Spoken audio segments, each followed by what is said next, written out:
Welcome back to the Stuff or Whatever podcast. Your host, B Quantity here. And yeah, let's get down to it for this week's episode. So I want to talk about something I've been kind of trying out for the channel. I've been thinking about just doing gameplay videos. Actually, I want to say thinking about, but I actually did. Record a bit and uploaded a bit. Just kind of spacing out the releases because I don't want to put in too much like uploads and somebody's subscription feed. But basically, I'm thinking about doing some. Again, I say thinking, but I did uh, gameplay videos. So I'm kind of recording myself playing some video games without any commentary or video games, so a little bit different for my stream. And on that subject, I also want to mention, I appreciate like, comment, and subscribe, all that good stuff. And in the description, as well as on my about on the channel, follow me on Twitter and also on Twitch because I've been trying to do live streams at least twice a week playing games. But like I said, I upload video game content and gameplay. What I've been doing is doing VODs on my streams on Twitch. But I've also been recording gameplay without me talking, so with the mic off and more focused on the gameplay.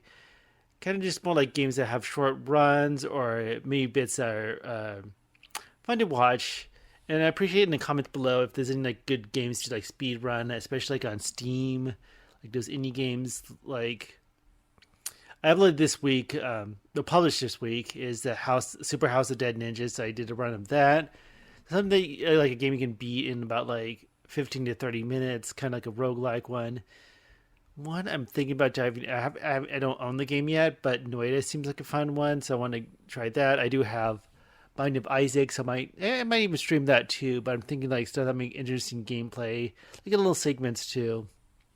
And I kind of going on a tangent of that. I'm not sure if it's like kind of ASMR, but I just kind of like when I think about the idea of just watching gameplay, just gameplay, no commentary, because there's a dime a dozen of Let's Players and all that on YouTube. But I just kind of think growing up, I shared a bedroom with my brothers and stuff like that. And maybe like slumber parties and stuff like that when you're over at a friend's house, like you're going to bed or you calling it a night, but they're still playing video games to kind of like fall asleep while the video game's still on. And like I said, I'm not sure if that's like ASMR or whatever, but kind of idea of like trying to fall asleep and just kind of like noticing the background, someone playing video games. Of course, because they're not talking and stuff like that because it's late at night. But kind of like just like the sounds of a video game just going on, and you're just like, oh, I'm tired, I'm falling asleep, and you hear that game and whatever. But I don't know. I'm not sure if like long plays or gameplay videos. I don't think I would really do like really extended gameplay videos, but something I've been playing around with, and I think I might just to give the channel more content, even though no one's really watching. So throwing my 2 cents out there, but I kind of want to find more games that I kind of like find to like beat really quickly, or kind of like designed that way. I feel like Steam has a bunch of them, but I haven't quite found them yet. But I'll upload more and kind of have like a more creative, not creative, but creative, like a museum thing, or whatever. Just like clips of gameplay that people can just like watch and maybe discover like game. Oh, I never heard that game, or that's interesting and stuff like that too. So just kind of putting that content out there. But besides that, I'm also thinking about purging some videos I actually did a little bit, but I might do more at the end of the year. Kind of like pre 2021, because that's when I kind of like more focused on creating content again for YouTube, just because I got the YouTube partner back again, just because of the requirements and stuff like that. But some videos are kind of like cringy, some of them like just taking up space and may not reflect what I'm going for, even though I'm not getting much attention. I don't know, I should just keep on saying that, but it's kind of the case. But what I don't know, it's kind of weird to think yourself like as a brand or how you want to represent the channel in a certain way, and what fits, what doesn't fit, or if it doesn't fit, you still want it up there or not. So because there are some, even though I'm not on camera, pretty much for the most part, besides a few like announcement videos, like oh, I'm doing this or whatever, I'm pretty much just on a microphone and no camera. But there's some old videos of what I look like. So, and plus, I always link my Instagram. I'm pretty sure I have an Instagram linked in my YouTube and stuff like that. But besides that, it's like Biquanchi everywhere. So, if you want to see my pretty or ugly face, depending on your subjective ideas, then yeah, it's out there. But I don't know. It's kind of like those weird things like you. I don't want to say like I ever be like an influencer, but just kind of throwing content out there. And actually, why I'm thinking about this is to think out loud. One thing I've been kind of binging on YouTube is some of those content creators that talk about like I think it's mostly like cartoons that I come across. I kind of get on, but Saberspark is one of them. Ellis Mark, I forget another one. I think he's also British or in Europe or something like that. But talking about like cartoon shows and opinions and stuff like that, and I kind of like the idea of like having like a caricature or like a images of doing certain poses. So it's kind of like a storyboard animation, but more in like a cartoon review. But I'm not sure if I ever do that or if I need an editor or an artist to actually get some assets or stuff like that. But just something I think about that. So if something ever snowballs and becomes successful, those are some ideas I have in the future. So, but yeah, right now just some stupid middle-aged guy in his apartment recording on a microphone. One thing I want to talk about this podcast is I thought about this recently, but there was a time I was working door to door for a very, very short time and kind of want to share that experience. So it was a rough time because changing jobs and stuff like that is not fun, especially when it's not voluntary. So it's like one of the things I kind of like fell into. I think if I remember correctly, it's one of the things like you push your resume like those job posting sites. Like I'm not sure if like Monster or Indeed or whatever, just to throw some names out there. But it contacted me. I wasn't sure exactly what it was, but basically like door to door. And I think it's like one of those. I don't know. I don't want to say like as a company, but it's like they maybe have like a few contracts with like. And I did actually Excel stuff like to get into a little bit more detail. Basically, it's about a provider that provides services like cable, internet, and phone. So I kind of went door to door talking to possibly getting new customers or uh, existing customers to add additional services and stuff like that. So I don't want to name drop too much, but then also I remember um, there's also other employees. I call them that. I'll get into more of that details, but they also were going door to door about HelloFresh. That's the first time I actually heard of HelloFresh. I think it was before it really caught on, especially with the online marketing with like YouTube or Facebook or whatever social media ads. But the kind of having individuals and stuff like that. And I talked about experience a little bit more. Because like I said, I didn't know like what I was getting into until it was like the first day of the job, and it's kind of weird because like met at it's like one of those buildings like where they have a bunch of businesses and stuff like that, or I say business like more like offices. And I know they were really strict about dressing up, so I put in like a suit and tie for the most part, like maybe like a dress shirt. They'll meet up. I don't know. It feels like a lot of like company. I don't know. Is it company's the right word, but like that whatever bullshit. And I almost feel like a pyramid scheme in a sense. And again, I'll get into more detail as well. But pretty much like we met, talked blah blah, blah, and then we kind of get in the cars and we had like a little routes and stuff like that. So a lot of walking door to door. And this was, I think, 5 years ago, at least over 4 years ago, pre-COVID. So I'm honestly not sure how it is nowadays because I'm sure a lot of people don't like door to door. Well, no one really does, but especially when it comes to like the pandemic and germs and viruses and stuff like that. I'm not sure the industry is like dead or whatever. I'd be kind of interested to hear more, but pretty much just going door to door and talk to people, and not quite my thing, but it's like one of those things like, hey, I have to do something.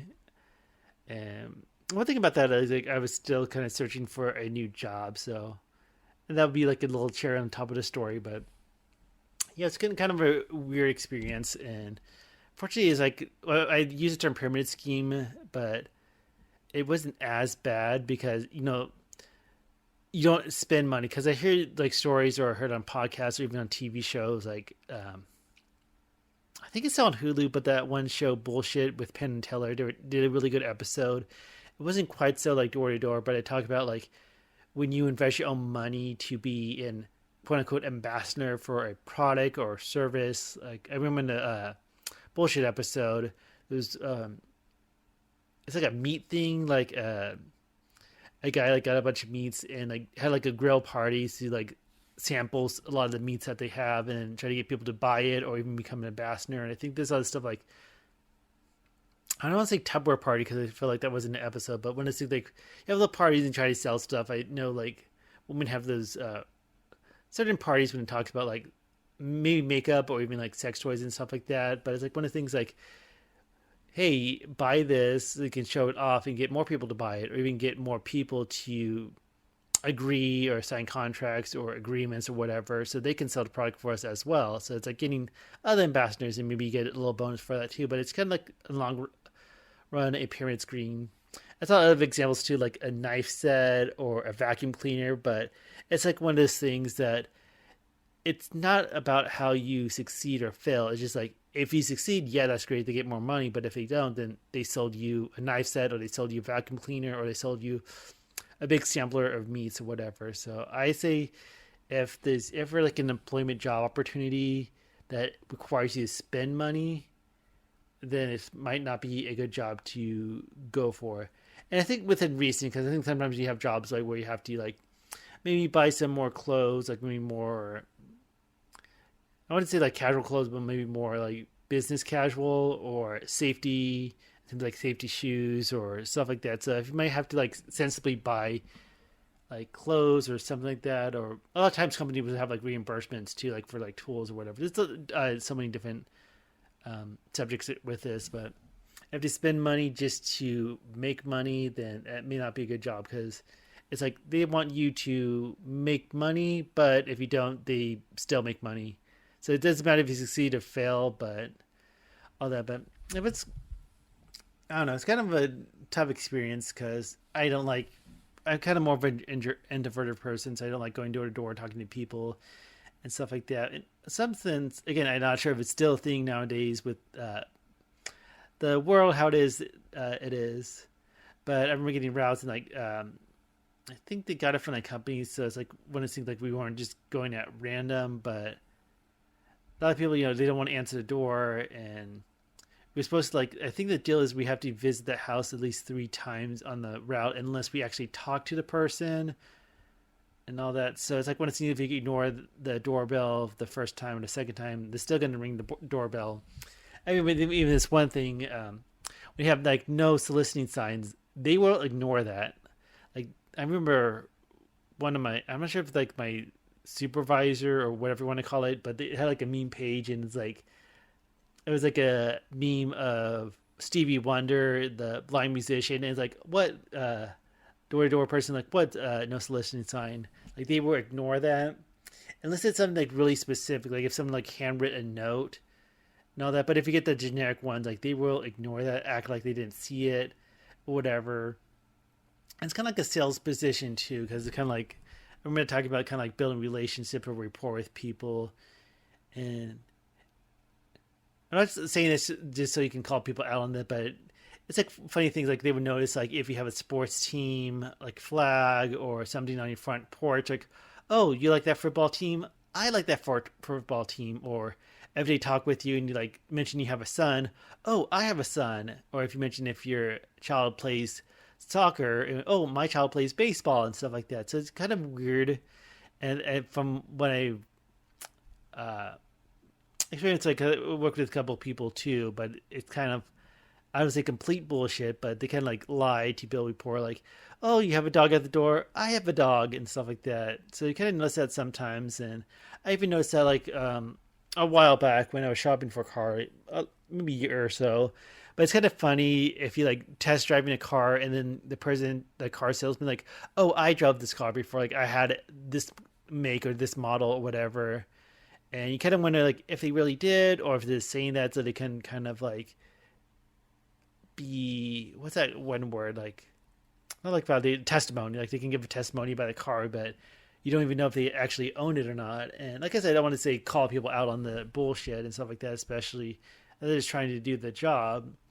But it's kind of a fine line too. But it's kind of like found it funny, like kind of you notice things like that too. Like people would say, "Oh, you think you like this? I like that," kind of stuff. Oh, like if you wore a T-shirt for like a TV show, whatever, or a cartoon, or whatever. Oh, that's really cool and stuff like that. So they kind of like what they can, like, oh, it's breadcrumbs they can grab and follow to build that rapport. But something kind of noticed, but yeah, that obviously didn't work out, and I'm glad it didn't because I don't know. I talked. They had like a huge turnover of employees or whatever, if you can call that because I don't think we actually got paid hourly. Like it was not really, I guess, kind of like on commission based on how many applications we got for people who signing up for the service or adding additional services to the existing ones. So the pay was really weird, but it got me by. So I was kind of thankful for that. But one weird thing with my supervisor, I think at least once, maybe twice or more, like he would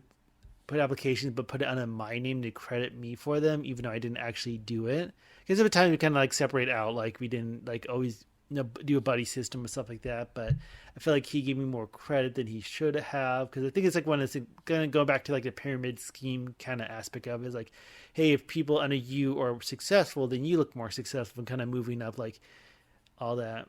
And it's one of the things that you don't spend money to do, but I felt kind of bad because I felt like I made money for someone else's work.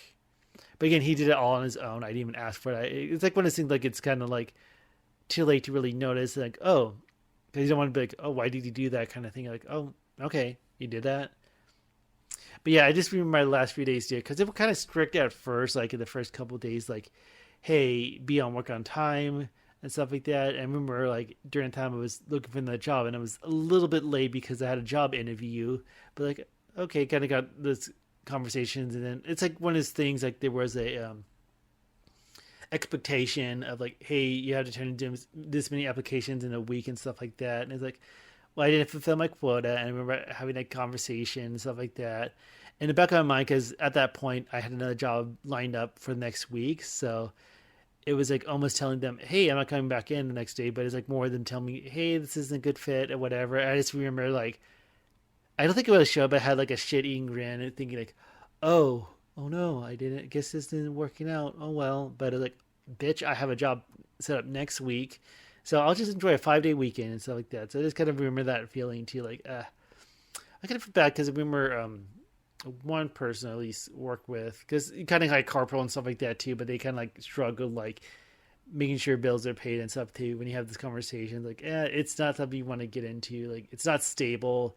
It I think for what the work you do, it doesn't pay you as well. Because again, I don't think we got paid hourly, but with all the crazy turnover and stuff like that, because I actually did get a tax form and stuff like that, so they must do a lot of like tax forms and stuff like that because it's still like on the books or whatever. But like, oh my god, why if you do all that, I don't know, it just doesn't feel stable. Kind of just kind of curious of how those door to door things work out nowadays.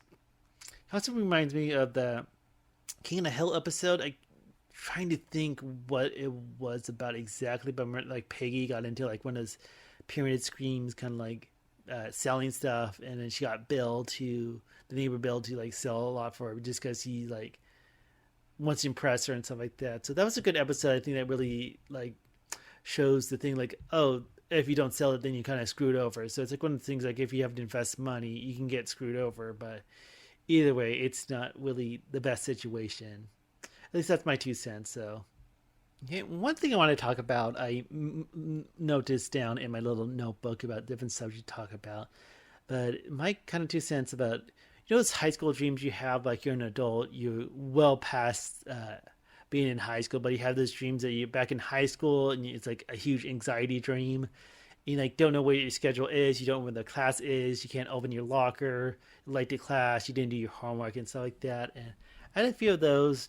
I feel like I don't have too many vivid dreams or too many memorable dreams, but just kind of remember like I think the ones like not being able to open my locker or like standing outside this class, like oh, I'm late and I don't know if I should go into the classroom and stuff like that, or finding out what a class is. And I'm not sure what if there's any like mental like I don't know like thought or whatever, like, hey, what this mean? Like, people tell you, like, oh, your dreams mean this and means that. So if you have, like, your dreams you still in high school, it means that. But one thing I mentioned about, I think the last time I had, like, those quote-unquote high school dreams, I kind of, like, I'm not sure if it's, like, that, what's it called, like, vivid dreaming or lucid dreaming? I think lucid dreaming. But I remember this, like, one of the, hey, I'm in a dream, so I just don't care. So I just remember, like, hanging out back in class, like, oh, I don't care. Oh, it's homework's due, I don't care. or there's a test. I don't like doing it, and it just kind of lifted all that anxiety. So I guess the reason why I wanted to share this is like if you have those dreams, because I heard like the podcast and Let's Players and stuff like that too mention these kind of dreams, and like, if you can catch yourself like, hey, this is a dream, like just honestly don't give a fuck, and it's kind of a little more enjoyable. I think the past couple times I haven't really like done anything too crazy, but like, oh, I just forget about anxiety because like, hey, I'm not supposed to be in high school. This is a dream, whatever, and it's like, yep, just whatever. Anxiety gone because I just don't care and all that. So I thought that's kind of a fun observation to talk about, but I'm sure there can be other aspects as well. If you know you cleared a dream, you can mentally like, oh, make that connection and be like, oh, I can do whatever I want. But and I never did anything like, oh, I'm in a dream I can fly or do this and that. But it's like one of the things like, if a dream's meant to you, I don't know what triggers in your brain to have like these anxiety dreams and all that. But just like one of those things that you think, oh, I'm so stressed because I don't know what to do, where to go, and all that. And I have expected to be in class and expected to turn in homework or whatever. And I'm like, oh, whatever, all that. So I think that's kind of a fun uh, thing to put out there because I think people still have those, even though I'm in like my 30s and I still have those. So I'm not sure who's listening and all that, but I feel like that's one of the dreams that still kind of pops its head every now and then. Like, oh, I'm in high school and oh my God, I'm so stressed out and it's my first day and I don't know anything and all that. But yeah, just do whatever. Don't give a fuck. But this is my little bit about those kind of dreams. Also, this is just a little blurb I want to talk about is that I know Coke. I'm not sure. I'm pretty sure I mentioned on the podcast now and then, but when it comes to my soda drinking, I always drink either diet or sugar free. Not that there's any really reason to, besides that, hey, regular soda is a bunch of empty calories, and I know people say, oh, diet soda has this, and that's going to give you cancer and all that, even though there's no like evidence about that. I don't know. I'm just your average Joe spitting out whatever. But I always drink diet soda, and Coke Zero recently had like the new improved taste, and I tried that, and it's actually pretty good. I think it's a really good diet soda for whatever you want to call it. I'm not sure if it compares much to regular Coke because I did drink a lot of regular sodas back in the day as a kid and stuff like that. My mom is actually a big Coke drinker. Oh, I remember. I'm not sure if she still has it, but I remember it's like a frame of a. It's like a. God, I don't know what the time frame is. Like maybe 20s or 30s. Kind of like the elegant like tea party kind of person, but they are drinking Coke from like a teacup. And I think even mentioned like has like a little bit of cocaine in it, but it's like one of those weird like advertisements and stuff like that. So it feels like very maybe antique might be the right word, but we make that image of like an old fashioned like young person drinking Coke, like it's like it's a tea party. Remember that. But like I said, I drink a lot of like regular soda and Coke, and I think the new Coke Zero is actually really good. I think because I'm actually a Pepsi person. Like to get on that little a tangent of Coke or Pepsi, I like Pepsi a lot more to the point that I try to avoid generic sodas a lot or other colas. So I think I'm gonna drink just depending on what soda, either drink Coke or Pepsi. But I prefer Pepsi more. I still like my Coke, as in Coca-Cola, not the other Coke.